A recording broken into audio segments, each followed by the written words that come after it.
Hey guys, welcome to the Virtus Performance Podcast. This is week 31, I think. Most weeks I tell the wrong number and then get stuck in anyway, so I guess it doesn't really matter too much. So today I sat down with Angus Sinclair, I would say budding, but he's definitely an entrepreneur. He's kind of chasing the things he loves to do and chasing his why. And running a few businesses and trying a bunch of different stuff in the process. So that was a really, really cool discussion with the great man Simon Cooper, who jumped in for a co-host. He couldn't stay away. So yeah, we talked about life, we talked about our why, we talked about chasing the things that you love doing, and it was all focused around improvement and creating a better life for ourselves and the people around us. So this was a lot of fun. I thoroughly enjoyed it. If you enjoy it too, please share, subscribe, do all that stuff and get us out there to the masses. Cheers to you.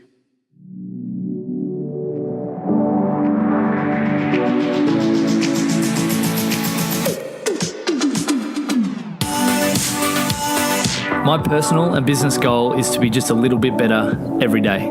I believe everyone, especially normal people, have a story to tell. The Virtus Podcast exists to help us all find small ways of consistent improvement by discussing the journey and experiences of each of our guests.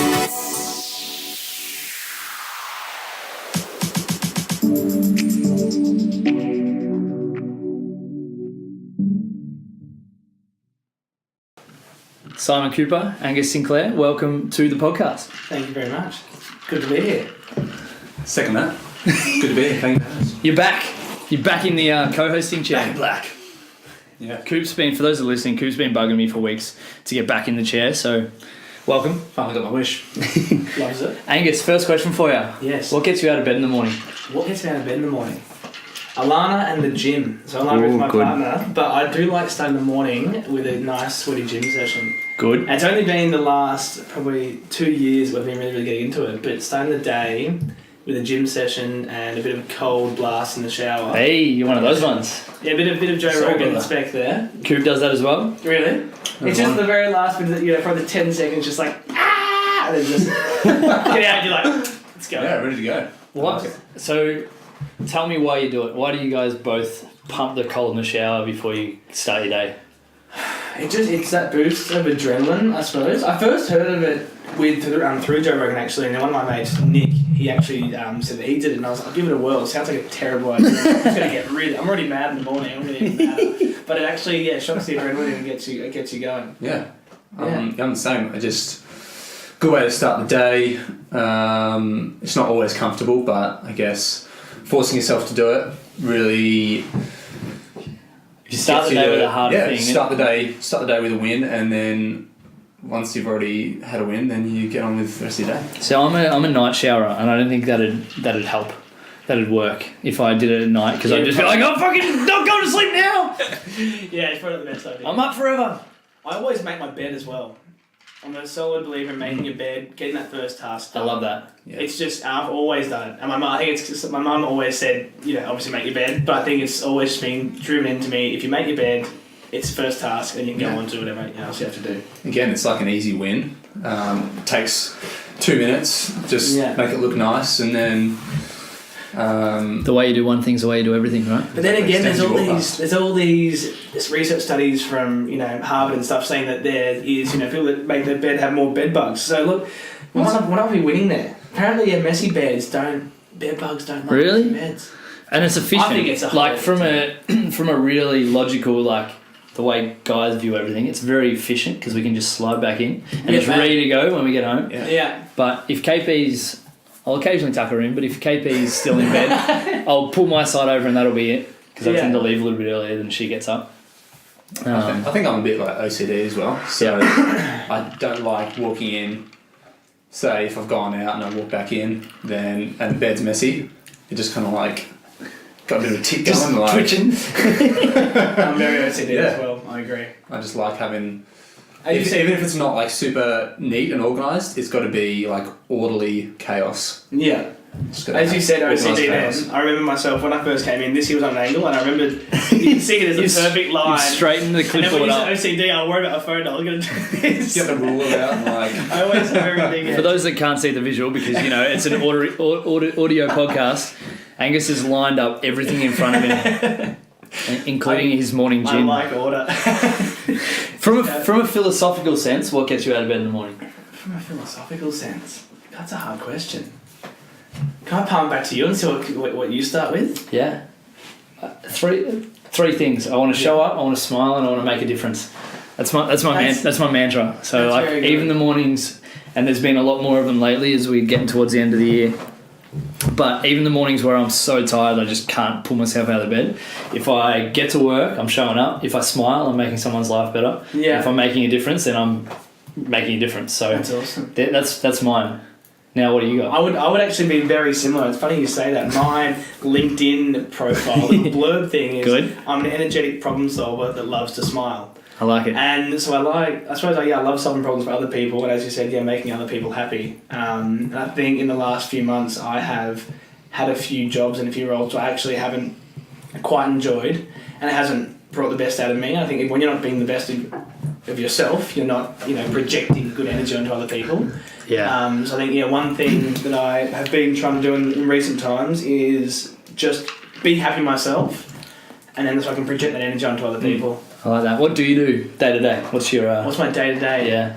Look, funnily enough, at the moment I'm jobless. Whoa, treat yourself. Jobless, and I know Valana said we're homeless as well. We're not quite homeless. We're living with her parents. She's mentioned. Yeah. But so we moved back from the city, and we were living in Armadale, and I just completed my business degree, so graduating next Wednesday. Congratulations. So throwing the hat up next Wednesday, which I'm excited about. And then so we moved back to save a little bit of money and start saving for our own place. Awesome. Which has been really exciting. It's not as easy as you would have thought it was going to be. No. And with the really cheap housing market in Australia right now, it's quite. Mate, you can just an easy buy task. whenever you want. Wherever, whenever you want. So we've moved back, and I got a job doing business development and drone piloting. So I got my drone license about 6 months ago, and got a. What's the process to get a drone license? You've got to go do your remote pilot license. So it's basically a week-long intensive course where you go and you learn. You do everything from meteorology and Seriously? mechanical engineering stuff to do with the drone and physics and a lot Super of cool. air law and stuff. And then you obviously have to fly the drones and whatnot. So I got a job doing business development for an aerial photography company. And about 5 weeks in, which was about last week, I realised that it was awesome, but it was mainly a cold call sales job. And I can sell, but I'm not really the type that wants to be sitting in a room cold calling every single day. It's not in front of people, talking, getting to know people. Exactly. Yeah. So that's it wasn't really the business development role. It was more like he should have said, okay, this is a sales role. Yeah. This is not really So I said, look, I'm not the man for you, and I don't want to lead you on in 2018 and you think I'm coming back, blah, blah, blah. So I said, look, I went in and just said, look, I'm not your person. Was it a hard decision to make, to pull the pin? It was. Yeah. Especially when there's a lot of other people in your life being like, what are you doing? Why are you doing this? Blah, blah, blah. But I've done it before and it's turned out for the better, so I'm going to do it. I like that you've, even though it may have been a hard decision to make, that you've been honest with what you want, and if you don't want to do something, then you just don't do it. It's not fair. It's not, number one, fair on him, and it's just not fair on, if I'm not happy with my job, I'm not going to be, as I said before, projecting good energy and feeling good. Well. Underperforming. Yeah, it's just not worth. It's not worth the stress on your life. That's Life's fair. too short. Oh, good. I love that. Way too short.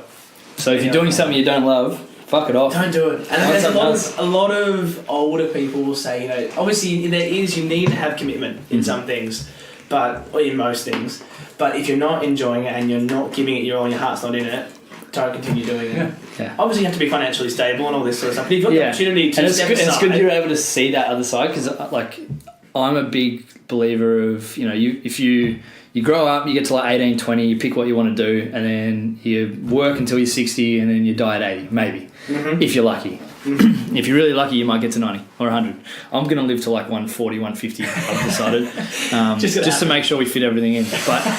But if you spend that 60 years in the middle of your life doing shit that you don't like, and you're grumpy and you're getting home and you're not able to project that positive energy, what's the point? Some people, I hate the it's Friday kind of thing, because then you've just wasted half your week. Or people who get to the start of December, I just can't wait to 2018 to start. It's the same stuff. Nothing's going to change. Yeah. Just because we've had a little break over Christmas, yes, you might be renewed for a month, but if you're not actually really looking forward to getting up the next morning because you love what you're doing, then yeah. That is a mantra of mine. Don't have to live for the weekend. I don't want to have to. Every day should be awesome. And wake up and go, what's going on today? 100%. I don't want to go sit down and do the same thing over and over again. Yeah. But do then like- you can't be naive enough to think that you don't have to pay the bills and do all that kind of stuff. Exactly. That's what's, that's And what I we said before. live in a very fortunate part of the world where most of us have had the opportunities growing up to kind of decide what we want to do and then have fallbacks and plan Bs and stuff. And Exactly. yeah, but then again, you got to take risks and chase the things you want. Why did you chase a business degree? What got you into? Oh, it's a long story about how I got to the business degree. It's a long podcast. Okay, we'll start with when I was growing up, I was always interested in design, and I actually wanted to be an architect or an engineer. So when I finally got to uni and I finished year 12, Did you grow up down here? I grew up on the peninsula? in Mount Eliza. Awesome. So I went to Mount Eliza Secondary. And I was like, all right, I want to go to and do civil engineering. And I didn't have the enter score to get into RMIT, which was like an 85 or something. Yep. So I ended up doing an associate degree in engineering, which basically is the building blocks. You do a bit of electrical, a bit of mechanical, civil. And when you finish that, you choose which you want to major in. Yep. So I finished that and I met a lot of awesome people, a lot of awesome friends. And then I dived into my bachelor, and about a year and a half in, the whole time, to be honest, I was not liking it. No, this is not for me. And I just knew it, but deep down, I was like, my parents had told me this. Yeah. Yeah, well, Stick with it. they didn't tell me that I had to do it, but there's this underlying thing, excuse me, where your grandma wants you to do it, all that sort of stuff. And I was too young, and I was like, I'm Those just expectations put on you. expectations, like, you know what? But that's like pretty normal for kids that are like 16, 17, 18 to go, well, mum wants me to do this, dad wants me to do this, my teacher wants me to do this, my guidance counsellor thinks I should do this. Yeah. My grandma wants me to do this, but like we don't allow ourselves to sit down and spend time thinking about what we want and what we actually desire. And I think, I don't know, I would love to see Bit of Alan Watts there. What do you desire? I love What do you desire? I love Alan mate. Watts. Great reference. Yeah. Shout out to the great man who's no longer with us, but and I think that's, if we were to sit down in maybe year 10 or year 11 or whatever and go to our kids, go to the students, go, well, what do you actually desire? What do you want out of life? Where do you want to be? What are the things that you love doing? And then you chase that. And I think, I'm a big believer that whatever you end up doing, if you love it, doesn't matter if you're cleaning or if you're running a gym or if you're doing a business degree. Like, if you love doing it, you're going to want to rock up every day and you're going to want to smile. Bam. I don't know. It's pretty. It's so simple to me 100%. to do that. And yes, you've got to work hard. Yes, you've got to be committed. And I think that's where some people who go that kind of hippie route of, I just want to like have fun and love what I do, may forget that hard work part. There's got to be some structure to it. Oh yeah, and there's got to be a lot of to be truly doing what you love. There's got to be a lot of sacrifice, whether it be time or time spent with friends and family or whatever. You've got to put that work in. But you're doing that, and you've done that through uni. Yeah. Yeah. It was, So when you figured out you didn't want to keep going, what was next? So when I was doing my associate degree, so taking it back to when I just finished, Mum said, do you want to live on campus? And I was like, that'd be pretty cool. So I went along, loved the campus, and I was like, I'm going to move in. So I moved out of home, and I lived with about probably 8 different people. But at the time when I was not enjoying my degree, I was living with this New York guy, or this gentleman from New York called Barry. And Barry sort of ignited this entrepreneurial spark in me. And then Barry and Jared were my housemates, and Jared had a lot of entrepreneurial friends, and they were actually studying entrepreneurship at Swinburne. And one day we're sitting down having a beer, and they're talking about all this stuff, and I'm sitting there going, I love this stuff. Like, why am I not doing this? Why am I sitting in every single class hating it?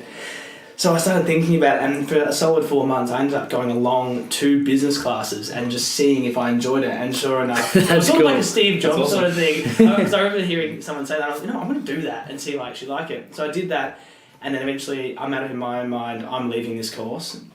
I don't care what everyone else says, and it was going to be hard.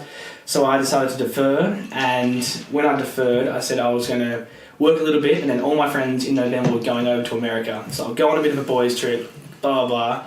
And I think it was probably 3 weeks after I deferred, Barry had moved back to New York, and he sent me a business plan that he wanted to start a brewery. And the reason that was happening is because he started brewing beer, and I was an RA, so a residential advisor on campus at uni. So I knew everyone, and he was brewing beer. So we had the beer, I knew all the people, so I was selling all the beer to everyone. Makes sense. And it all just worked. It's And perfect. It worked seamlessly. And he said, "Do you want to start a brewery?" And I'm like, "Barry, I live in Melbourne. I don't have any business experience. I'm a dropout. I don't think it's going to work." Anyway, he's like, "Oh, just do you want in?" I'm like, "Yeah, I want in. I'm coming over to the States anyway." That's awesome. So I ended up going over there, having my time with the boys, and going to LA, San Fran, Vegas, Cancun for spring break, and I ended up in New York. And we set up this brewery in New York, and it was called Freedom Craft Brewery, and it was all about freedom for the people and all that stuff. And it was awesome. So I was there for about 4 weeks, living there and setting it up and doing the first brew. And then I came back and I had this entrepreneurial spark, and I'm like, you know what, I'm going to go back and study entrepreneurship. So that's what I've just done, and I've just completed that. Fantastic. 2 months ago. That's crazy. And That's there's cool. a lot of other, we'll go through them, and I can tell you about this beautiful present. So you have brought a present with you. I have brought you a present. Talk me through it. So this is a hemp pot from a company that I started, which is very small, but it's called the Sensible Co. So I have another business called Humble Body, and I think you've actually probably chatted with Josh about this. Certainly have. So he's the designer, and he's a wizard. He's obviously Snake Oil is his... Shout out. Yeah, shout out there. I'm actually wearing Snake Oil cap and shirt as we speak. I'm wearing nothing. It's nothing snake hole for the boys. Are you if you're wearing- He's listening. wearing something. No, so just not Oh, snake I'm hole. wearing clothes. Just no snake hole apparel. Lucky you're wearing clothes. So this is actually made of hemp. So That's I don't know amazing. if you know what hemp is. Are you guys familiar with Talk hemp? us through A it little bit. for those Remind us. uninitiated. So, for those who don't know, hemp is from the cannabis sativa, which is the same plant as marijuana. However, it doesn't have the psychoactive ingredient THC, so all very, very limited or minimal amounts in it. So if I eat this, you will not get high. Oh, okay. Sorry, it's not a free high. Stop jumping, Lockie. But yeah, so the plant is similar to bamboo. It grows really, really thin and tall, up to about 14 foot, and very, very fast. But this has basically been put through a mincer, and it's like wood chips, and then you mix it with natural lime and water, and it makes it's called hempcrete. It's like concrete, that's cool. and it's biodegradable, so you can smack that up, put it on your, on your garden as mulch or whatever. It's amazing. But yeah, it's I a love little pot. That's So cool. you can plant a little succulent in there. When you're finished with it, you go, you know what, I don't want this anymore, and you just beat it up and say, stuff you, Angus, I'm putting this on the garden. What other sort of products are you currently making? So right now I make Humble Body is skincare, so hemp skincare. So there is a few, I've got a few partners in that. And then this is one of the other products that I make, which is obviously the pots. But hemp has numerous different, you can make clothing out of it. So obviously it has fibres, you can make obviously the hemp herd, you can build houses out of it. You can make food, it's a superfood. You guys might know of hemp as a food. Not as a food, no. You probably have hemp. I've heard of hemp protein and Hemp things like protein that. is stuff. I've heard of. So yeah, it's the most complete plant protein you can get, and it's also rich in omega 3, 6, and 9. So it's awesome to have, and you probably wouldn't learn about it in your course because it's been demonized for so long. Well, that's the question I was going to ask. Like, because it's such a, I guess, versatile ingredient or product or plant or whatever. Mm-hmm. Why isn't it mass produced, mass Why? used like it should be? There's a fantastic book called Chasing the Scream, and it's about the war on drugs and how the war on drugs started. And basically, a guy called Harry Anslinger, who was the head of the narcotics bureau back in the day, he had this plan to demonize marijuana, and when he did it, hemp was just chucked in the pile with marijuana. And it's for, that was in 1937, so ever since then it's just been beaten down to a pulp, and the association hasn't been able to separate it. So the stoner stigma still is really, really stuck to it, and it's really hard to get it away. So that's part of the mission of Humble Body, and also part of Sensible, is to educate people about why hemp is so fantastic and how it could, as a hippie school, it could save the world. How do you guys go about, I guess, do you grow it here, do you import it, what's your process? So I get this from a farmer in Victoria, so it's locally sourced, but Awesome. we source all of our oils for the skincare we started off in New South Wales, but now we're in Tassie. And yeah. Awesome. That's awesome. Where do you want to see the, I guess, hemp industry go over the next 5-10 years? Well, it's got a long way to go, but I think it was 2 weeks ago, it was legalised to eat it here. So if you go to any fancy cafes, they'll have smashed avocado, and usually they'll now have hemp seed sprinkled on top. Very nutty flavour. But I think in the near future you'll see a lot of segments on a current affair in these mainstream media outlets, and people will start to realise that there is, excuse me, a difference between hemp and weed, or excuse me, marijuana, as you want to call it.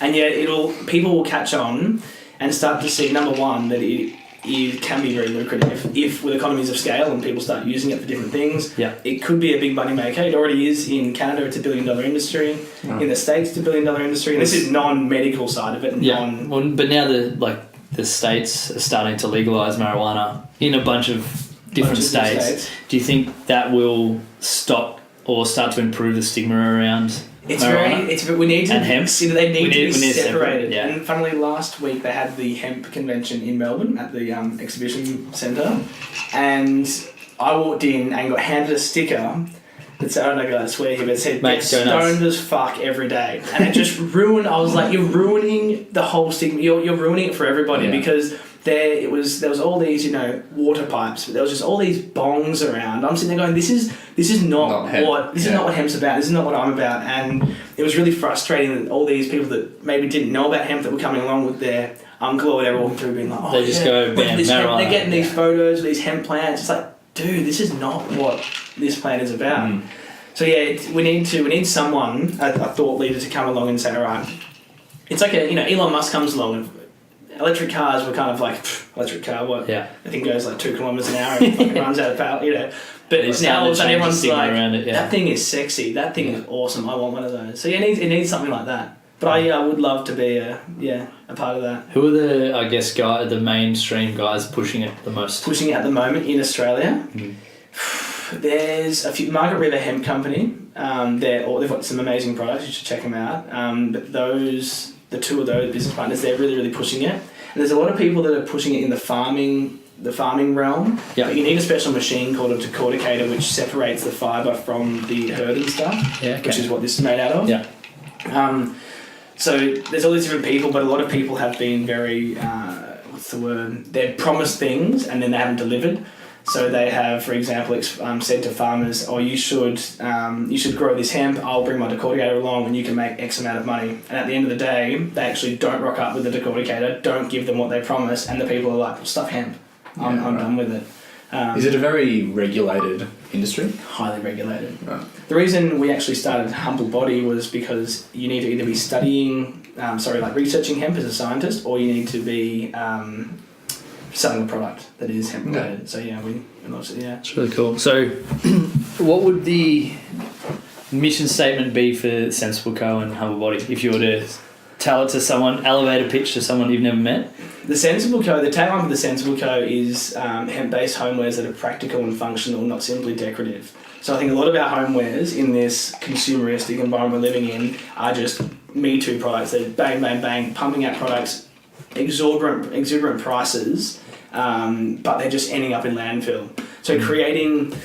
Hemp can also make plastic, so making hemp homewares, and homewares are obviously, number one, women are usually buying homewares. Like, I love homewares as well, but they're usually by women, and my sister, for example, gets sick of a pot in, and I'll get that pot. I know that she's buying an $8 pot, and I'm so happy because I get that pot in 3 weeks. But at the end of the day, a lot of the time, it hasn't happened that way, so that rug, whatever it may be, just ends up in landfill. So that one there is to change the way we view products, and we need to start thinking about this a lot more, especially with the amount of microplastics that we have in the ocean, all this sort of stuff that people aren't thinking about right now, but in 25 years' time it'll be a real big issue. And when you're eating a muesli bar and you're like, it's a bit of plastic, shit, like, it's just gonna be commonplace. You know what I mean? So yeah, it's really cool. What are the because I'm big on like taking daily action and trying to find the little things that each individual can do to improve it. What are apart from buying hemp products and hemp-based products, what are the things? This is in the hemp realm, or just give me a hemp answer, and I want a life answer. What are the things that everyone can do to, I guess, help improve our future and the brightness of our futures? Okay. Big question, huge question. It is a big question. I think people need to do their own research, understand that the mainstream media is usually not giving you the right answer. So yeah, understand the actual facts before you go delving into things. So some people hear something on the news, and if I hear something on the news, I'll go and I'll check 5 different websites. I might even go in and look at a few foreign websites to see their diplomatic opinion of the actual. Yeah. But some people just go, all right, the current affairs said this, 3AW has said this. It was an article in the Herald Sun. It was an article in the Herald I'm Sun. happy with it. They take it for gospel, don't they? Yeah, exactly. Yeah. So yeah, do your own research and start. If it's to do with the environment, or if it's to do with sustainability stuff, do everything you can to reduce your impact. And Alana, I don't know if Alana chatted, but we recently went on the full plant-based diet, which has been awesome. And I trimmed down. I went from 84 kilos down to 73 now. I was working out, but I haven't. But you're just eating well. Yeah. I was just eating well. I literally just cut out a lot of things. But I think that sort of footprint of the meat, the dairy, and meat industry that also plays a big role. But that's all just personal opinions, and that's really cool. That was just a decision we chose to make. Everyone could take a lesson from that, though, in reducing their consumption and being less consumeristic, as you mentioned. Yeah. And just being, I guess, present with the things that you have and the people that you spend it with. It's not all about getting the latest pot. I love how their pot's made of pot. That was part of the whole thing. I was making them at my grandma's house, and she's like, "Are you allowed to be doing this?" I'm like, "Yes, grandma." That sounds scary. Yeah. But that's something that I've been trying to be a little bit more mindful around. Is just that, I love the idea of being somewhat minimalist, like having less crap, and we're in that obviously raging consumerist society where everyone wants the new thing or the new whatever, and being Christmas time, everyone wants presents, or everyone wants to buy presents for everyone. And I was having this conversation with KP, my partner, the other day, and she was like, are we doing presents for Christmas? I'm like, no, we're going to Tassie. I'm like, let's buy each other something to do in Tassie, whether it's a nice dinner or whether it's some sort of experience. I hope she doesn't listen. Actually, this will be out after Christmas, so it's all good. I think I'll buy her a day mountain biking through Tassie, just something that we can actually experience together and actually do. And Mum's the same. What do you want for Christmas? And I'm like, I genuinely everything I want, I buy. I go and get. Yeah. And all I want is just to hang out with you guys, or maybe a bottle of gin or something. It's just something that But for me, that's an experience, because you can sit with people and drink it and enjoy and something like that, and it's not just a pot that sits on your next to your door that you never touch again or never moves. Yeah, I like that. And that it's the thing you look back when you're 60 and you remember that mountain bike ride. Yeah. You don't remember that Digimon. Okay, Digimon. But Digimon, seriously. Bad example. Digimons are rad. Bring them back. Super Nintendos. That was the life. Wasn't that back in the day? Wasn't that the life? But you're right. Our ability to chase experiences over things, I think, leads to happiness, because you're able to have that moment and remember that moment forever. And even if you don't remember the moment, you remember how you felt when you were chasing something. Yeah. I have a question for you. What both scares and excites you at the same time? My current predicament. Yeah. So what is the plan? You're obviously you're running Sensible Co and Humble Body. So Sensible and Humble. And when I was living up in, was living up in the city, because I've launched obviously the social media for both of them, and I had a little bit of help along the way as well. But I've learned a lot about managing online social media accounts. So I actually started. I was working at a pub as well, so I worked at the Royal in the Bay, so a few of your listeners might actually remember some good times there. But yeah, so when I went to Sydney, I was working in a bar, so I said to them, do you want your social media managed? And they said, yeah, that'd be fantastic.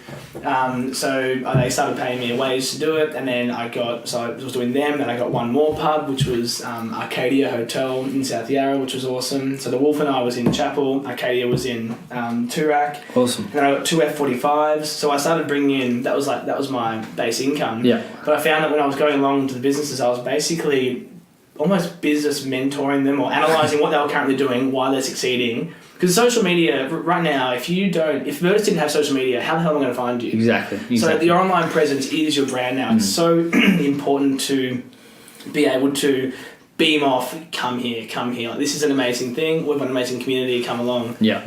So yeah, I was doing that, and then so I was doing a lot of business analysis stuff, and I thought the business analysis was also business development. I thought it was the same thing.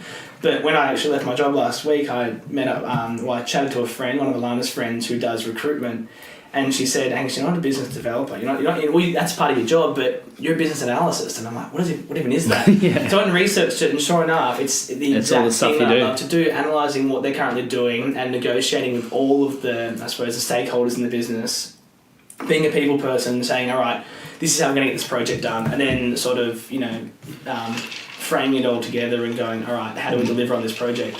So yeah, the next step for me is finding a business analyst, business analyst job. Awesome. Do you think it'll be something where you're just at one business, I want to or do you want to be multiple? Contract work, Awesome. so jumping around. So whether it be, it's going to be in the digital realm. So whatever it may be, I'm not sure just yet. Yeah. Our marketing guy's actually struggling a little bit at the moment, Yeah. so I feel as though we could probably use your help. Yeah, I'd love to come and have a chat. For those that don't know, Angus is sitting next to our marketing guy at the moment, and he's really upset. No, I love Staring into my gym. I love chatting about that sort of stuff. Yeah. It's I'm going to unpack all of that a little bit. Talk to me about social media. What do you think in 2017, soon to be 2018, and I think this podcast might even be out first week of 2018. Mm-hmm. What do you think the positives are of social media, and what do you think of the drawbacks or negatives on society and how we interact with people and brands and businesses and things like That's that? a loaded question. Because I suppose social media for personal use can be very detrimental on your mental health. Especially, we've kind of grown up at this age where we got it when we were 17, 18. But these kids now, for example, I've got a younger family member who is, I think she's 10 or 11 now, and she is going live on Instagram. But I don't think she understands that is like a big deal. Number one, they can probably geolocate where she is, and all these different things. But she is, going, oh, should I go live? Should I not go live? Does this hat look good? Does this look good? And you're going, wow, she's already thinking about That's the way you think, yeah. She's going, how she perceives. Yeah, her perception. Perceived by people. Yeah, exactly. Is that affecting how her future, I suppose, and how she's going to actually interact with people? Is she going to be self-conscious? All this sort of stuff. So I think, juggling personal social media is something you've got to be very careful of and don't get too absorbed in. Yeah. Especially for younger generations as well. They've just released the new Messenger For kids. That is terrifying, isn't which it? is scary. scary. What's your thoughts? So Mark Zuckerberg and Facebook have said that they've released this new app to educate kids and sort of ease them into social media and their online presence. But in the same sentence, they are tracking these kids. So like you said, they're geolocating these kids, they're tracking their behaviour, they're tracking how they interact with their friends, how they talk, the language and they use. They'll start to, like, as they grow up, they'll start selling products to them, and Facebook will be making money from this. Well, the reason why Facebook is worth $500 billion or whatever it is because people upload all their information to it. So they've got everything on everyone in terms of how they can sell it to different companies and how they can bring different companies in and the information they create is so valuable. So they've basically got a monopoly on all of our information, and we give it to them for free, and businesses pay them to do it as well. And the scary thing is that scary. Facebook can track everything. Yeah. Like, you watch a video through Facebook in your newsfeed, and Facebook will recognise that you've watched that video, and 6 months down the line they can tailor an advertisement to that view. Which is what us as a business that's got a really strong online presence, we have to jump on that, and we utilise things like that for our marketing. Yeah, that's where businesses can use social media as a tool to benefit. For the people that have Googled koala mattress and then had the koalas, you followed them around for 6 weeks. Like that's how. Yeah, you can put your wine on the mattress without a sheet there and do a bomb on the bed, and it won't even move. Everyone knows exactly what we're talking about. That's the best thing about it. Yeah, that is a very interesting point when you said you'll get targeted with these ads. And it's one thing, it's awesome for the brands, but at the same time, it is awesome for us because I'm like, I didn't even know I wanted that. No, I wanted it. At the same time, it's like, do I actually need it? Yeah. It comes back to this consumer thing. Yeah. So it's this big, I suppose if we can if we can sell things that can be recycled, that'd be awesome. So I think, but the more that social media becomes more prevalent, the more you can buy off it, and it becomes more just a marketplace, really. Yeah. So there's a lot of buying happening. From a business point of view, how do you, I guess, use social media and use online presence to, especially in your business, make the world a better place? I suppose you have to have one vision for your social media account, how you want to use it. So number one, obviously it's selling a product, but you want to, for us, for Humble and for Sensible, it is showing people how to be sustainable, showing them sustainable products, other ways they can do things, and actually educating them. So using it as an education platform, especially for I haven't scoped out. I'm gonna give you a bit of. I'm gonna. Give us scope you guys. I think I'm actually giving you a follow. I haven't scoped it out. I haven't gone through it. Get around us. But I think one thing. VirtusPerformance.com if anyone's looking for cool stuff. When I was working at the pub, they were just posting. It was just garbage. It wasn't. It was just horrible. So I went through, and I'm a little bit of a photographer. So I went along with my camera, shot the whole entire menu, shot the venue, shot some staff shots as well, and gave it a bit more of a personality. So when people went along to the Wolf Night, I went, what do I want to eat? I just want to get a palm. So I jump on Instagram and they go, actually, no, I don't want to get the palm. I want to get, I want to get this. So they don't want the business benefits because they're not just selling palmers every single day of the week. They're actually selling, that special salad. So giving that bit more personality, which is what, and then obviously making it look visually appealing, having that consistency through your feed, which is there's all these girls on Instagram that do such a good job of it, and that's how they are making so much money out of it. It's because people they'll have 1.4 million followers who just like looking at it because it looks visually appealing and boobs. And of course, that's at least 40%. I don't look at boobs. But it's no, when you go on those profiles, it'll be whatever. I don't know. Do you travel? But you're right. It's visually appealing. You look at it, you're like, wow, that's amazing. And you can tell they're using these, whether it be like I can tell you there's a few scheduling tools and a few organisational tools you can use to, set that up because they don't know just I'm going to post that photo and look fantastic. They've got these programs they're using, which I don't know if you use them right now, but I can show you a few of them.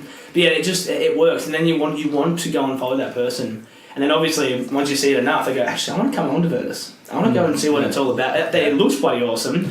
Everyone else is loving it. Why won't I love it? And that's how you generate. It's cool to see, I've been, our marketing and the way we drive our business is improved a lot since Coop joined over the last 6 months. And just the structure around why we do it. But, our story and our photos that we put up, I've had a lot more people kind of say, wow, Virtus looks like it's pumping. That's the first thing people say. And I'm like, cool, how have you seen it? And I'm like, social media. People that don't necessarily think would be following it are sending me messages, talking to me in the street when I catch up with them or run into them. And it's just like, wow, everything looks like it's going well. And we're able to project that just by pressing a button on our phone. Yeah. Which is a pretty powerful tool. And you're keeping them in front of mind. They're always here. Yeah, which is really, really important.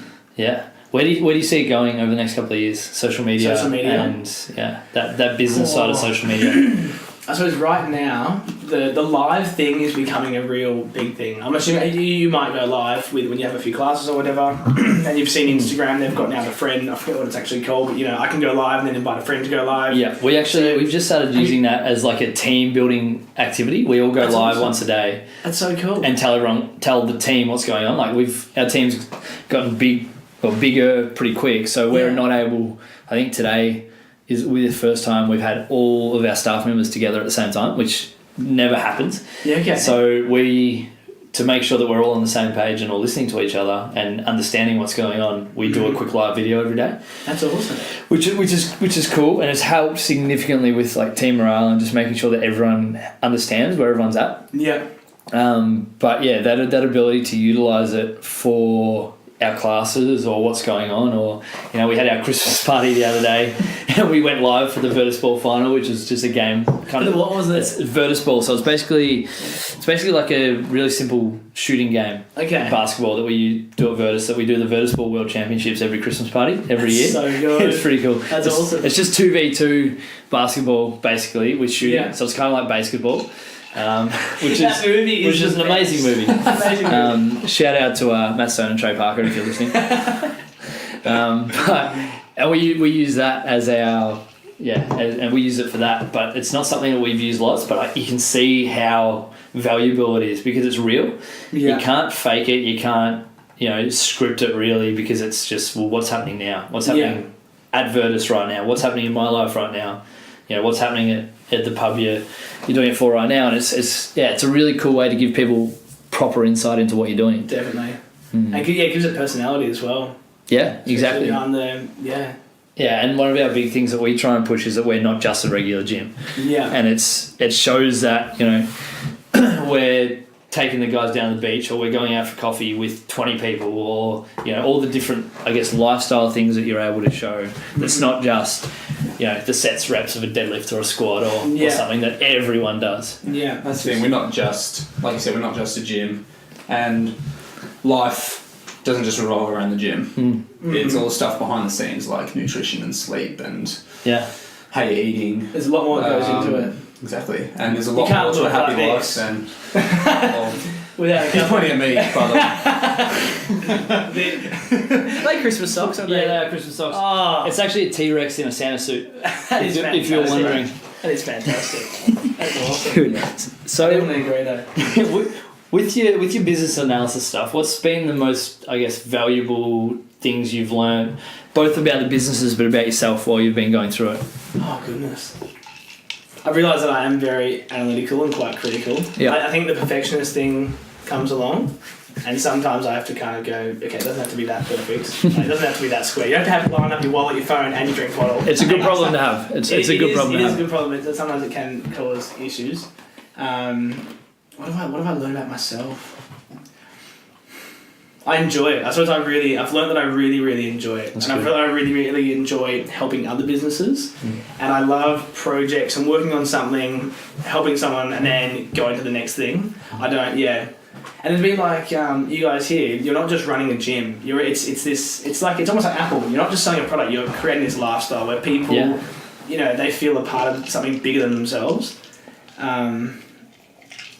What else can I even answer that question?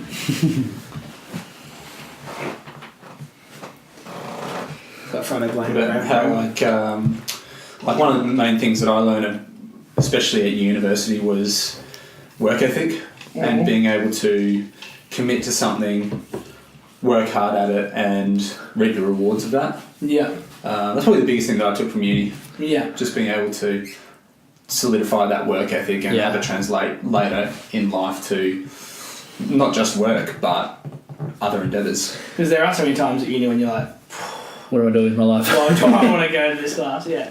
It shows commitment finishing that degree.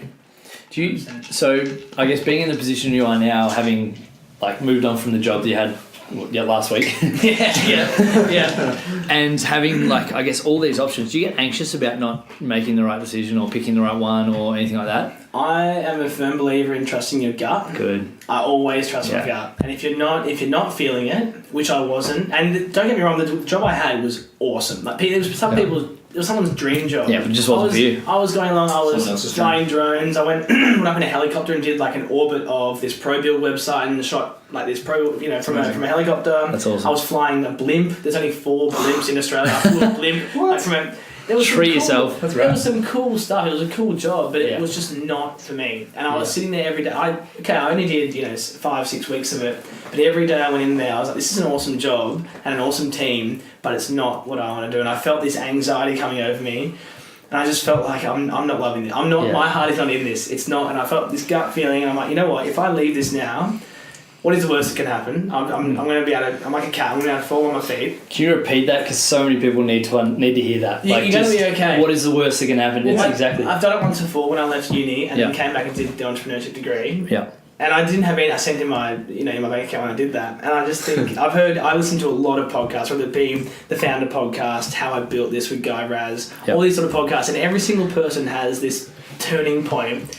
And I want to get to that turning point. But if you just stay in something you don't love, I'm 26, but I don't want to be 30 going, all right, I really should have not stayed in this position. Yeah. So I might come along a time when I go, should I really have quit that job? But I don't think it's going to happen. I know deep down inside that it's not. And you can kind of, I can sense from you that whatever you end up doing, you're going to follow the things that you like doing and that you love doing. So you're like, there's kind of in one way there's nothing to worry about because you're always going to work hard, you're always going to chase things you love, and if that ends up being whatever, you can move between different things. And I'm a big believer that if you do things that you don't like and realize that you don't like them, that's just as good as finding something you love, because it's gonna it makes the pool of things you can be doing a little bit smaller.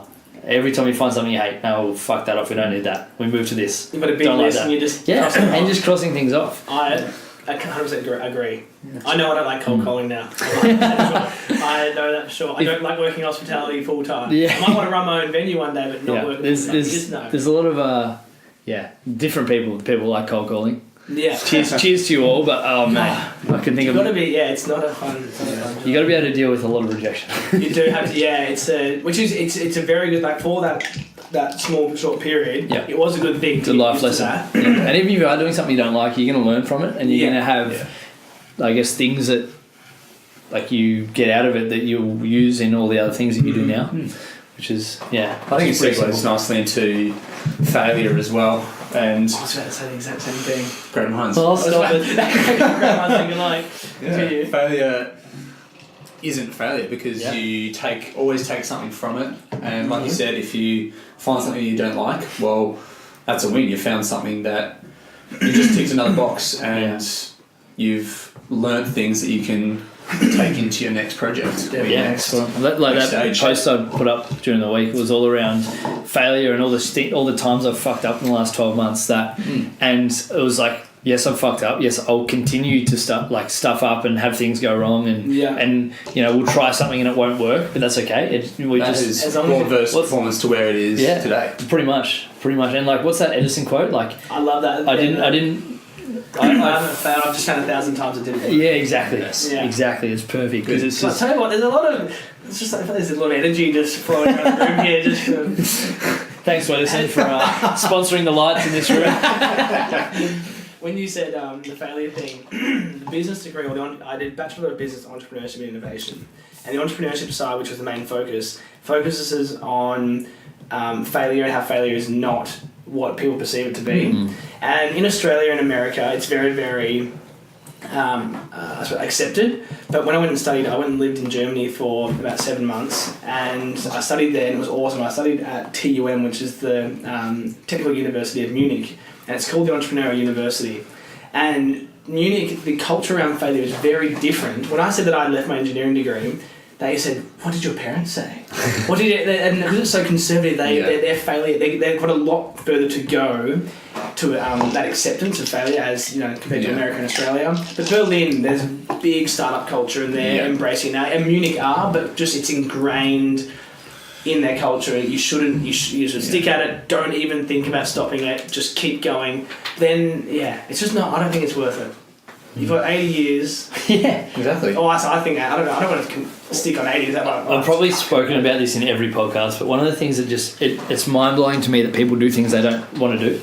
I guess like I'll use the word luck. Like I don't necessarily believe it's luck, but I'm lucky that I'm in a position now where I can if I want, I can take tomorrow off and do whatever I want. I can effectively take the next couple of weeks off because I've worked hard in the position I am to do what I want to do. And every day I'm able to chase the things that I want to do. I love doing like today I've coached, I've had a coffee, I've caught up with, had a meeting about a video for the gym. Like you had a gin. We've had a 9-10 a.m. gin, which is play on.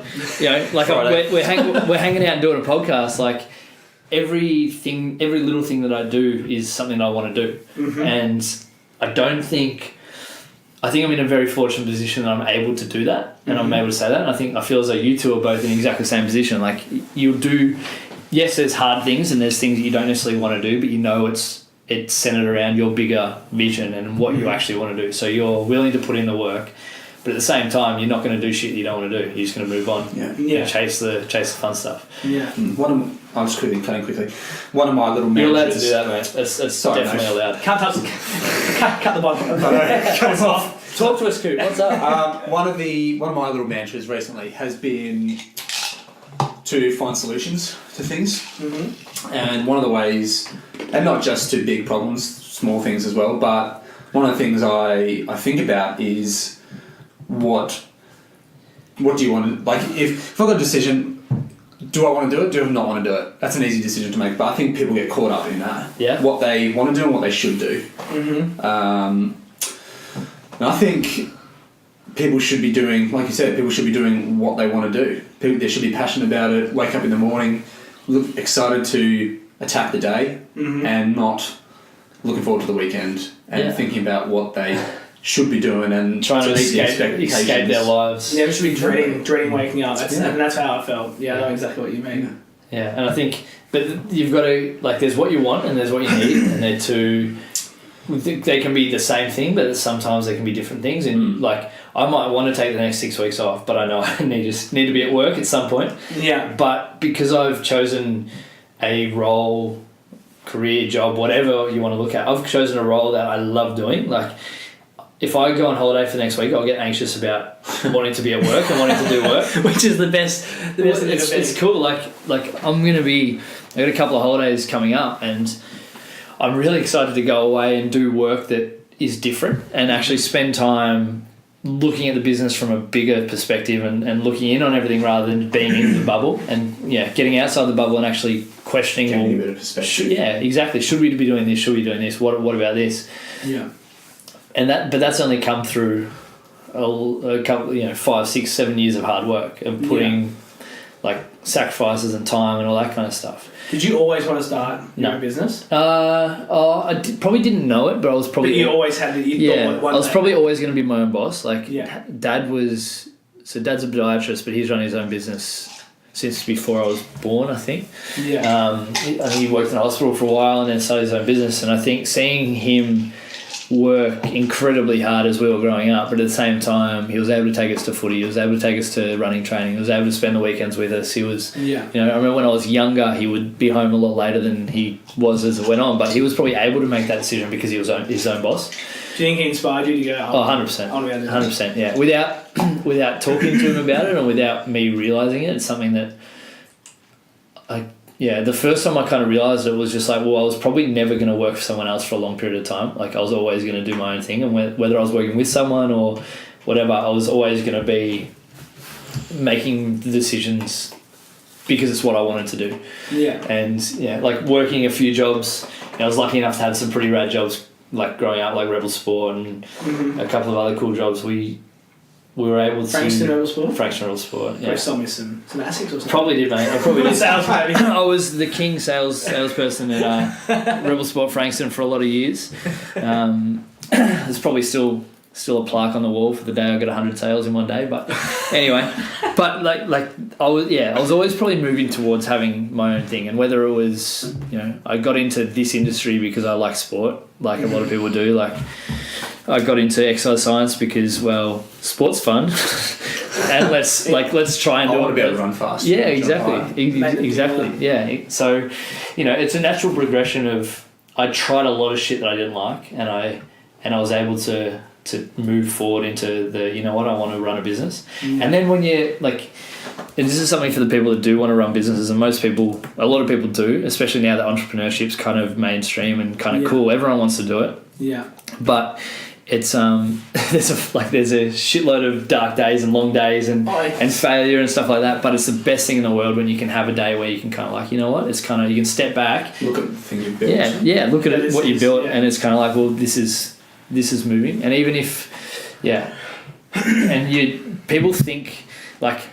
I've found it, if you do an accounting degree or if you do a coaching degree or whatever, people think they have the right to run a business. And I definitely thought I did, and then went, holy shit, this is actually really hard because you've got to have a million different hats. Like you got to be all over your operations. You got to be all over your HR. You got to be all over your finance stuff. You got to be all over. It's not just the accounting. It's as a coach that tells people how to get or teaches people how to get stronger and faster and bigger and lose weight and better, all that kind of stuff. That's the easiest part of my job. That's the easiest part of my week is when I actually get to coach. Yeah. It's the holy shit, how do I sort out the accounting and finance stuff? Like, how do I make sure that all my team are happy and moving forward? Like, how do I make sure the operation stuff's there? It's oiling the big machine and making sure that it doesn't rusty. Yeah, exactly. So, yeah, to answer your question, really simply to your question, I was probably always going to do something like this. But I didn't know it until I actually started doing it. Yeah. Do you think... Yeah, have you always been moving towards kind of running your own show? I think always I did want to do it. And there was this. I'm a firm believer in. I'm not a firm believer, but I do believe in destiny. And I think that everyone I've got this sort of. I've always thought I would get somewhere. I don't know how I'm going to get there, but I've always thought I would get there and be like, I'm a happy man. Yeah.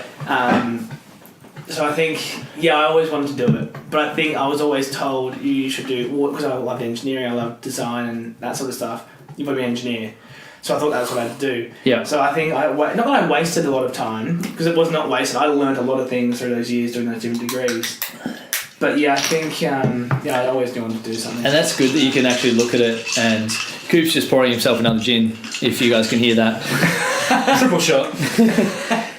But that's kind of cool that you can look back and go, well, I didn't love that degree, but I learned a lot out of it. And like I did half of a master's degree, and learn a bit about coaching that helps me, but it showed me exactly what I wanted to be doing. And if you're in a uni degree that you don't like, keep doing it or move out. But whatever decision you make, know that you've made it for the right reasons and you've made the right decision. And everything happens for a reason. And as long as you stand back, look over That's been a common thread for the last 10 podcasts. Really? Me fighting with that, because I think I hate and people don't need to be hearing me talking about this again, but I hate the feeling... 25 words or less, mate. 25 words or less, done. I hate the feeling that thing or the idea that everything's set in stone for you. Yeah. But I do believe things happen for a reason, I think. There you go, I said it. Whatever. Carry on. You've definitely... What's the word? You said luck before. You said that I got lucky, but as you know, you didn't say that. But I heard the word luck. Yeah. And I don't believe in 100% luck. Everything is you plan that path and you plan that luck. You make your own luck. You make your own luck. 100%. People always, that person just got lucky. Elon Musk got lucky. He was born into here and he had this much money. Blah blah blah. No. He took a lot of risks. Yeah. He started. He was living on a couch in his office with his brother. I love his books so much. Elon Musk is my idol for everyone. Just let you know. I'd love to. When I meet, I'm going to meet that guy one day. That's awesome. I sell Teslas and I don't even work for Tesla. I literally just talk about them so much that people think I work for them. But I do want to drive a Tesla one day. But creating your own luck, as long as you stand back like you're on Crash Bandicoot, look over yourself and go, all right, what am I doing with my life? And there's all these different ways you can go. And as long as you it's all about making calculated decisions. And taking calculated risks. Calculated risks, people think, that's such a big risk. It's like, no, I've thought about that in a major way. What are the things that can go wrong? How can they go wrong? Yeah. If they do go wrong, what's the next step from there? As long as you think about that and think in that way, you're going to be okay. So awareness, isn't it? Of where you are, where you want to go, and if you do fail or if you do hit a setback, still having that overall vision and that goal in mind to be able to get back on track and jump back on the horse. Yeah, I think that's really important. And I'm a big quote guy, but I've been reading. Oh yeah? Yeah, as you all know. All right, Alan. I just like stealing Alan Watts stuff. But I'm reading Think and Grow Rich by Napoleon Hill at the moment. Great book. I'm really, really enjoying it. And one of my favourite quotes from it is, you're the master of your fate, the captain of your soul, because you have the power to decide. Like, you have the power to do whatever you want. And people get stuck in that negative mindset of, I have to do what everyone else says I should do. But for me, that's a self-fulfilling prophecy, because as soon as you tell yourself you can't do something, you're never going to do it. Like I think you and I think very similar, and like Coop thinks the same. It's just whatever we do, we're going to be successful because we know why we're doing it, and we know that we're not. Growing up, I've had a big thing about not being average. Like, I just don't want to be average. Yeah. And not that there's anything wrong with being average, because half people are, I guess, or half people are below average. That's the law of averages. Yeah, so it's how Simon, you're a numbers guy. Talk to me. How does that work? Well, look, if the median's greater than the mode, then Equals 3 shots of But like, I'm just like, I just don't want to be average, and like I want to be a role model for the people around me, and everything just comes back to that. If I hold myself to the standard that I want people to view me, and it's, I don't know whether it's a selfish way of looking at things, but then I can be someone that people look up to improve whatever area that is. Yeah. Do you have a why? Can you articulate a why for me? I haven't listened to your podcast with Lana, but I'm assuming, did she talk about Simon Sinek? I haven't sent it out yet. Have you talked about Simon Sinek? The guy, it's video. about having a why. I think that I'm always finding my why, because my why is sort of tied in with where I want to be, and my why constantly changes. Like I find something that I'm like, okay, I love flying drones, photography, and business development. I'm going to become a drone pilot and business development for this company. But then I'm like, but why am I doing that? No, so I'll keep going along. That's cool. And I know eventually I'm going to get there. It's going to happen. And you'll find the one thing that you'll stay on. The one thing that I'll stay on, and it's going to happen. But telling some people in your life right now that it's going to be okay is very, very difficult. Yeah. It's not the easiest thing in the world, but having a why is such an important thing, because you don't have a why, you don't have a, what's the word? I would say like sense of fulfillment. Sense of fulfillment. Yeah, because if you don't have a why, that's okay. And like I just sat down with all my staff individually over the last month and kind of had a meeting around just how everything was going and things like that. And some of the guys know what they want and they know what their why is and they chase that daily. But some their why is, I want to figure out what my why is, and that's okay. Like I don't think you have to know your why at any certain age, or if you don't get to 30 and you don't know your why, you're a failure. Like it doesn't matter. Like I was reading the other day that Colonel Sanders started KFC when he was 60 or something like that. I love that. You can teach an old dog new tricks, and I think it's really simple thing and simple philosophy, and people get stuck in the I'm not moving forward, I'm not getting where I want to get to. Every experience is you moving forward and you working towards where you want to get to. It might take you 60 years, it might take you 10, it might take you 5. You see the 13-year-old entrepreneurs on YouTube killing it, and it's just like, come on guys, the ones that have grown up with the internet and know how to use it 1,000 times better than we do. Like it's pretty cool. I think it comes back to awareness as well of even if you don't know what your why is, being aware of knowing. That's all good. Is the caller calling in? Yeah. We're taking calls. Of being aware of searching for your why. Even if you don't know what it is, actively trying to find what it is will go a long way to actually reaching that destination. And funnily enough, I've just pulled up here. I was trying to think of what the Simon Sinek books were, but there's 2 of them. So one of them's called Start With Why, and one's called Find Your Why. Yeah. And I haven't read them, and I don't know, I want to buy them. But I think that's my next. I've got them here. Oh, you've got them here. Look, I've heard there's been a lot of theft off this shelf, so I don't want to. They're genuinely they're the 3 of the 12 books that I don't have at the moment because people have borrowed them. And the Power of Now as well. Yeah, the Power of Now. But like I love the Start With Why. I haven't read Find Your Why, which will be. I feel as though I have my why, so I feel as though you have as well. It'll be really interesting to read it and see if it tweaks it or changes it at all. I just read Leaders Eat Last, which is who wrote that? It's Simon Sinek. Is it? Yeah, but it's based around he's a wizard. Yeah, he's amazing. But it's based around the thing that happens in the military where all of the young recruits and the younger guys will eat first, and all the commanders and the leaders will eat last. Yeah. Which I think is a really simple, I guess, philosophy. But if everyone else before you is fed before you or has had a drink before you or whatever, they're going to be able to support you when you need it. It's such an important part of just leadership. like this morning when I gave Simon his coffee before I had mine, like that was just leadership exemplified at Common Folk. Plus I just really needed a coffee. But and I think that like if people don't have their why or don't know if they've got the right why, the worst thing they can possibly do is compare themselves to someone else. Like if I look at you and go, you know what, he's a drone pilot, has tick that box. I'm really upset that I'm not a drone pilot, which I am. But it's not going to eat me. It's not going to eat me up. But if I wake up tonight and I'm sweating and I'm going, I just want to fly a drone like Angus,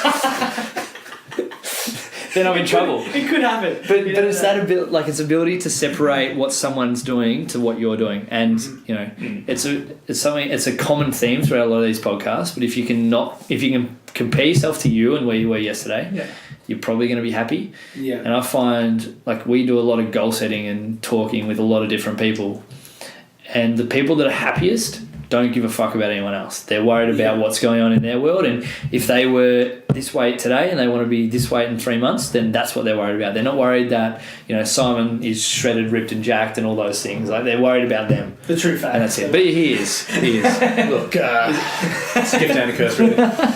It's getting your copy first that helps, mate. That's Thanks, mate. Very good. I've got a few questions for you to somewhat finish off, but I'm more than happy for you to take this as long as you want. And Simon is going to ask a few as well, so I hope you prepared some, mate. Yeah. What is success to you? What is success to me?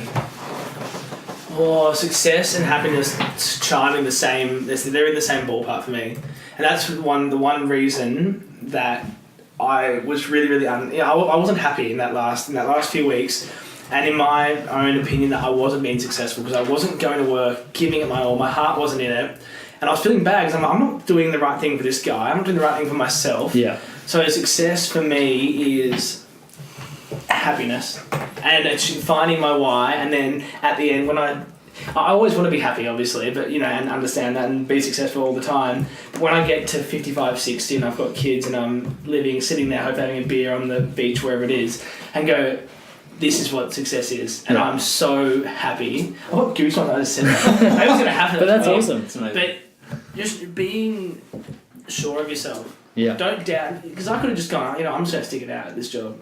But just being sure, knowing that it's going to be okay. But success is definitely being happy, not necessarily at the end of your life, but always feeling good. I love that. Yeah. Happiness. I like it. It's simple. It's simple. It's a little thing. Simplest thing in the world. Life's simple, it's just really, really hard at the same time. Yeah, keep it simple. Yeah. All right, so this is something that Lockie has kind of put to us recently as a team. Don't steal my questions, mate.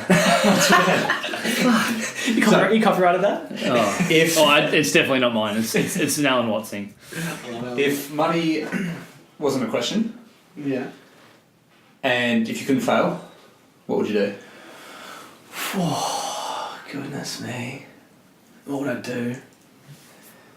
It could be either as work or life. I love I love getting really deep and philosophical about the universe, and I would love to know if what we're living right now is what we actually believe it to be, or if this is like a simulation. I love simulation theory, all that sort of stuff. It's pretty much. If I could do whatever I wanted to do, I would shout out to your boy Elon. I would be I would up my intelligence from whatever the hell it is now to like a Superman, and then go and research, try and delve into that realm. I actually went and saw what's his name, Neil deGrasse Tyson speak a few weeks ago. Awesome. And it was just sitting there absorbing this information, going, do I even know what's going on? He's an amazing human. But he's so good. Number one, he's an amazing... For someone who is so intelligent and scientific... He's just an entertainer as well. He's an entertainer. Well. He can present. He can do... I was just sitting there going, I want to have your brain so I can go and do these things. But I've come to terms. I can't. I don't have... But it's cool listening to those people. Like, I went and saw cool. Brian Cox maybe a month ago as well, and he's just like he's the English white, better looking version of Neil deGrasse Tyson, I guess. they're very similar in the way they talk and the way and the way they I guess educate people, but it's really exciting as well, and they make it really interesting. And just the way he talks about the way the universe is expanding and the way that we're all going to die and the way that the Earth's going to be destroyed and stuff, and then he finishes up with, and I think it's all going to be okay. And I'm just like, I love that. I need to unpack that. I need to sit down. I wrote notes for it, actually. They're in my diary. Haven't quite deep. I genuinely wrote notes for, like, in the dark. I'm trying to like scribble out notes, And some of the stuff I'm just like, I gotta search that, I gotta look up that, and it's just like, this guy is amazing. But there are people that are on like such a different level to all of us, and I think it's really cool to have people like that to look up to and to go, well, shit, if that's what they're thinking, like you're running 2 businesses at the moment, you look at Elon running 2 businesses and look how big those businesses are, and they're genuinely changing the world. Like it's pretty cool that we have mentors and people to look up to like that. You need to have them. If you could invite 3 people to dinner, alive or passed away, who would they be and why? It'd be, number 1, Elon to be on there. I'd send that message first. Good. Then it'd probably be good old Branson. I'd love to. Yes. And the dinner would be held on, what's it called? What's his island? Necker Island. Necker Island. It'd be on Necker. Yeah, good. And the third one, it could be Neil, but Neil might be a bit weird. Well, I'll be able to shut him up. God, the third one. Who else do I really aspire to be like? I'll ask you that. Could be Lachlan Wallace. Oh, stop it. I would provide nothing good to the conversation. I'd be like, Jaw would be sitting on the table. I'd be like... I would actually love to have Obama. I do find Obama to be like quite a... Yeah, I actually listened to his speech, not his welcoming one, but the one he did before when he got into presidency. Yeah. And he's just such a good speaker. He just articulates so well. Delivers so stuff. intelligent. And you're sitting there going... Yeah. I think he bit his tongue and didn't do a lot of things that seemingly he wanted to do when he was It's president. so annoying when they get in, they're such a good person, and all of a sudden, whatever, I don't know what sort of map they get shown of what the hell's going to happen. Here's what you can't do, and here's what you can do. It's like Age of Empires, and then it's like, shit, I can't do it. I've got like 2 villages left. They've got Persian elephants. I'm done. Take it back to when we're 8 years old. Anyway. Good. Okay, so for you, what are the 3 greatest or most important qualities that a human must possess? Oh, great question. Goodness me. Okay, they must. I am big on honesty. Honesty is really, really important. Because if someone's not honest, I don't know. How can I trust? Yeah, obviously trust and honesty come in the same one. Yeah. Positivity.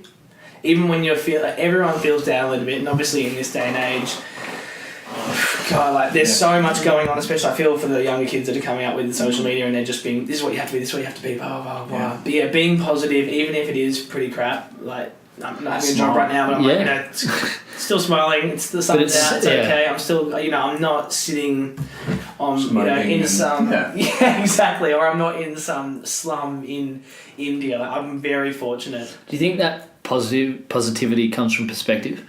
Yeah, I suppose so. Because I think like the world's really fucked up if we think about it. Yeah. But at the same time, it's also pretty wonderful and magical, and there's kind parts and there's angry parts, but fantastic about it. And if you if the sun's out, right, and you look at the sun and take a breath and smile. Or you could turn around and look at a pile of rubbish, and you can go, that's shitty, and then you can turn around. Like it's a mindset thing for me as to whether you look at the rubbish or whether you look at the sun. Yeah. And the crap stuff's always going to be there. The happy stuff's always going to be there, and it's up to us whether we look which one we look at. Yeah. And if we are looking at the crappy one, it's up to us and the people around us to kind of go, hey, check out the sunrise or check out the sunset, or look at the plant next to you and the bees flying around and the birds in it, and like it's not that difficult to find beauty and find magic every day. Yeah. And I resonate with what you said about perspective, in that you can find beauty and happiness and peace in everyday little things, whether it's relationships that you have with your loved ones or your friends, or if it is just, like you said, sitting down at the beach at peace with the sun and the waves, and it's just the simple stuff.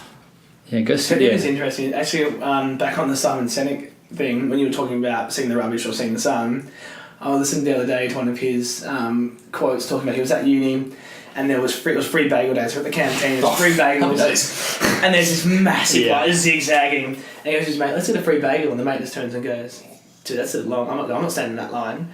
And he's like, it's free bagel. I'm like, and then all his mate saw was the line. but he didn't see the bagel. And, and so some good. people see the bagel, some people see the lion. They either see the obstacle they've got to jump over to get to that bagel, That's really cool. or they go straight. They just go, look, forget about it. That's going to pass. Yeah. But that bagel's going to taste so fucking good. I don't give a shit. I'm going to put in the work, I'm going to put in the effort, I'm going to take the time, I'm going to make the commitment and make the I'm gonna do sacrifice to get where I want to get to. Yeah. Which is the bagel. I really feel like a bagel. And your third one, I'm struggling there. Yeah. It could. I'm not delivering. I'm sorry. Look, your two were good enough for 3. I have a 2-part question for you. Yeah. What are you most proud of? What am I most proud of? Yeah. So I'm proud of self-belief. I think the one point when I said I left uni and did that was really one turning point in my life. So I'm proud of having self-belief. And God, you guys are good. Like, would you? One's okay. One's What's wrong with okay. one? No, yeah. Second part of that question. What are you most ashamed of? What am I most ashamed of? That's a really tough question. Yeah. What am I ashamed of? It smells amazing, by the way. That hemp though. It's such a hard, isn't it, when you think about being ashamed, because you're thinking of that. It's not necessarily bad things that you've done or bad things that have happened, or That's why I like this question so much. yeah, it's testing. While Angus is trying to find his brain, people, if you can have a think about what you're ashamed of. I think it's about being honest with yourself, like you said, honesty. And also acceptance. Accept that you have... Accept that You're you're not perfect. going to be ashamed of yourself. Like you're going to make mistakes. You're going to make mistakes. I think. What even is the definition of being ashamed? I'd love to know what the actual. Can you pull that up? I can probably pull that up. It's like a Joe Rogan. I need some YouTube I need video a young Jamie. If anyone's listening and wants to be my young Jamie, wait, Custon, I'm looking at you. Ashamed. And I think it's defining things. Embarrassed or guilty because of one's actions, characteristics, or associations. Yeah. Okay. I can't think of one. That's a good question. Is that what? Actually, I'm interested to know what is the usual response to that question. I think Alana gave a good answer, but I can't remember. She's always good. It was like a week ago. It's long for She has an answer for everything. That Of course she does. So I love that woman. Yeah, she's. Yeah, I don't know. I was like a lot of my questions I've kind of thought of my answers to. And What are you ashamed of? I'm ashamed of not. On one hand, I'm ashamed of not putting other people before me sometimes, but then at the same time, I know it's important to fill my cup before I fill others. Yeah. I'm ashamed of some of the decisions I've made and how it's affected other people, but I'm big on I don't regret anything. Everything that I've done, if I've fucked up or if I've done something wrong, I've done it because I thought it was for a good reason at the time, or what am I ashamed of? I'm ashamed of not working as hard as I could have at some points. But then again, I don't know. It's an interesting one because ashamed and regret are two different things. Because I never want to regret anything, but I'm sure I will. Yeah, sometimes you look back and you go, could I have done that? Yeah, or I shouldn't have done it like that. But then it's just a learning experience. Yeah. Thanks for your phone holder too. Next question. What do you got for us, Coop? Alright. I get a 2-parter. Oh, Yeah. good. I love the 2-part questions.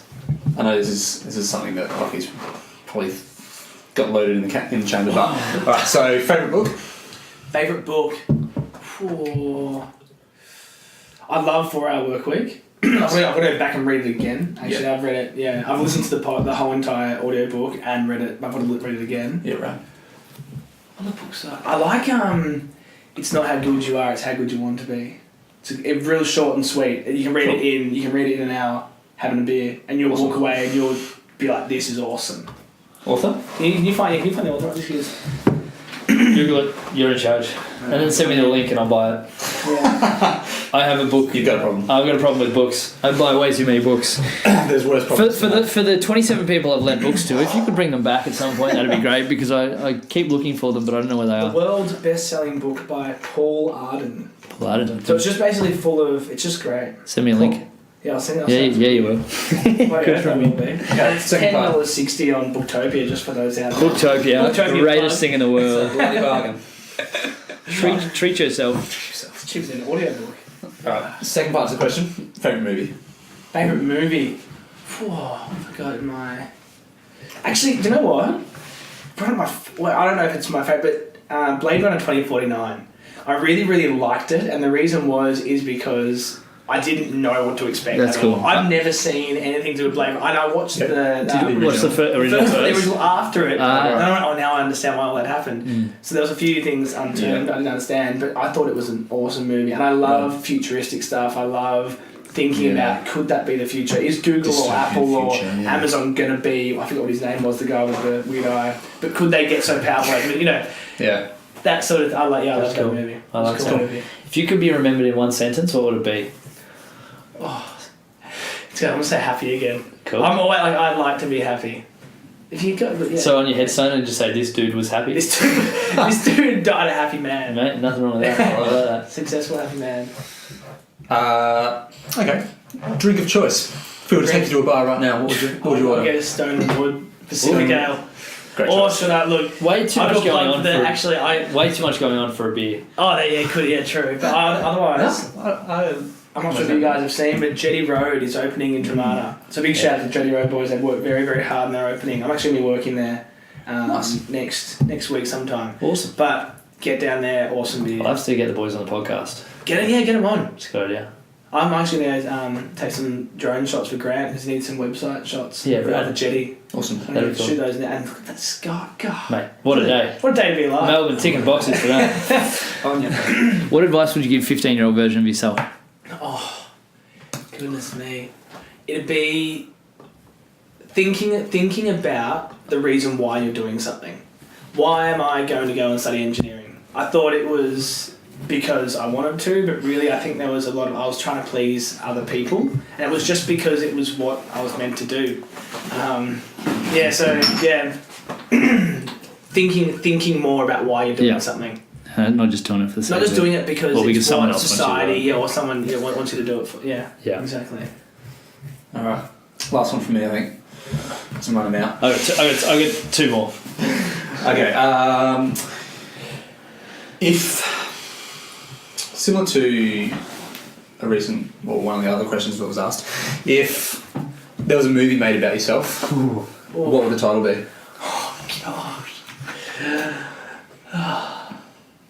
And this could be a movie that was been made right now from your life that you have lived up to this point, or after you've lived your whole life. It's a good question. That's a really good question. Thanks. Like the happiest man. It's not like the happiest man, but I was thinking about something to do with the happiest not high man. As in, if I do go and start the biggest hemp farm in Australia, I'll be the guy who was so happy but he wasn't high. That's good. Thanks. I'd watch that. Who would play you? Come on, who's gonna write a script? Who's doing it? I'm not writing a script, but I'll pick which actor plays you or actress. I'm thinking Charlize Theron would be a good start. All right. I can deal with that. Second last question. I forgot what it was. Oh, if you were to have a say in the school curriculum for year 9 to 12s, what are the 5 subjects you'd put in there? What are the 5 things you'd teach them? The 5 things I'd teach them. Well, I'm going to start with one plug here, actually. One of my very good friends, Fergus Crease, he is starting a company called Find My Future. And it's basically an app. And what you do when you get into year 7, you'll put in all your interests, what you like doing, and then it will have all the subjects, and you obviously choose your subjects. And then as you go through high school, it starts popping out with different jobs that you'd be good at. And then also you can export resumes from this thing. So it's a really, really powerful tool. But that way, as you go, because we're constantly evolving and we're constantly forming new opinions, new decisions happen every single day. So this app is going to help people that are popping out of high school know what they want to do, and not preparing them for not making them go through this 4-year degree and they pop out the other side, and that is completely obsolete right now. Yeah. So Find My Future, jump on it. He was actually on Shark Tank a few weeks ago. That's cool. I remember seeing that. You might have seen it, Yeah. but so they didn't say yes, but he's got funding from an outside investor, and they're doing really, really well. Awesome. Right. But I would definitely put entrepreneurship as a class in there. Yeah. It would just be actually the whole curriculum would be based around entrepreneurship, and a lot of people aren't don't like the word because the word was kind of demonised in the 70s, and it was just this guy with a big gold Rolex and sort of put himself first for other people, that sort of thing. But Yep. now entrepreneurship is far more social. I find anyway. Do you think? Sorry to cut in. Yeah, Do you think it's a bit of like a fad word? I To be an don't. entrepreneur. It is a fad word. Great pronunciation. I never say the word entrepreneur. I never Yeah. put it. It's not on my. I have entrepreneurship as my degree, but I never. People that call themselves Yeah. entrepreneurs Probably aren't. necessarily aren't. Exactly. So I never really have it on. You don't have it on. I don't Yeah. personally think you should have it on there until it's on your Wikipedia page, and then then you've made it. Yeah. But yeah, the whole curriculum would be very focused around entrepreneurship and making people believe in themselves. Because when people believe in themselves, good things happen for them. And yeah, to be teaching people a lot of life skills. There'd be a lot of finance stuff in there. Actually teaching people about how to use money. Yeah. Shout out to Scott Pate from the Barefoot Investor. That book. Awesome. It's such a great book. We don't get taught that in No. because number one, the financial industry doesn't want you to know this is the easiest way to save money because they're making money out of you. Yeah, I would have the building blocks would be a lot less suited for the Industrial Revolution, which is what it currently is right now. Spot on. Awesome. Great answer. Yeah, Really, really good answer. All right, last one for you. And this is not really a question, but I feel as though I've been told as though you love fun facts. What are your 3 best fun facts? 3 best fun facts. All right, what is a group of ferrets referred to as? Hit me. What is it? Yeah, A business. Hey. A business of ferrets. I love that. That's one there. Awesome. The human genome, if you were to load it onto thumb drives, how many Titanics would it fill? What? So they've mapped the human genome, Yeah. the DNA sequence. If you were to put that onto thumb drives, little 1 gig thumb drives, and fill Titanics, how many Titanics fill the thumb drives? I'm just going to go and say 3. 12. 2,000 Get Titanics. That's how complex the human genome is. That's gnarly. That's awesome. And one more, what else have I got? It's a lot of Titanic. It's a lot of Titanics. So, yeah. It's a lot. It's a lot of Rose and Jacks. Oh my god, touch my hand right now. I always have weird little facts. Oh, one more, mate. Mum has bought me every single Guinness Book of Records from when I Yes. was 6. She still buys one every year. I get to get Guinness Book of Records. That's awesome.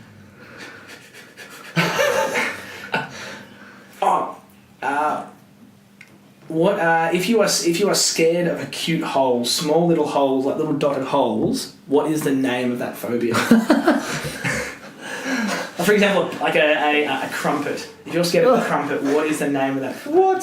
That is, yeah, I don't know. What is it? It's called trypophobia. There you So go. you're scared you're going to get sucked into the hole. That's Look nice. at that one. That's one fun one to read. It's cool. Simon Cooper, your fun fact for the week? Alright, so this is a fun fact from my youngest brother, or my only brother, Tim Cooper. So, On you, Tim. if you shrunk the world down to the size of a model globe, if all the water got drained from the seas, what is the volume of water, do you think, that would come off? If the world was how big? So the size of a model globe. Okay. average globe. Okay. In mils, we're talking milliliters? Yes. I think it's probably going to be like 3.8 litres or something. Like about that. So that was a similar question, similar answer to what Lachlan said. I think I said like 14 litres. And the answer is 14 millimetres. What? What in milliliters? Milliliters. That's gnarly. That's How's Milliliters. that? So wait, how? if you think about it, like, So it's somewhat like, logically, how big the world is and how Because So how deep the oceans are? shallow the oceans are in relation to the actual world. Yeah. Because it's mostly just molten rock. And What is it water. around? It's 30 something thousand. I forget. Anyway, that's another fun. yeah. I don't Well, know. like let's say like 70% of the world Yeah, is okay. covered by ocean, but that ocean is only like Because, at its deepest point. Like 10 Mariana's Trench is like 10 k's deep. Or Yeah. 10 points. Yeah. but the bulk of the ocean's That's only a going cool to be. fact. It's a gnarly fact. Yeah, shout out to Tim. And on that note, I mate, need to. thank you very much. Mate, thanks for Had a having lot me, of boys. fun. Thanks for Thank you very much. It's been Cheers to you all. That was good fun.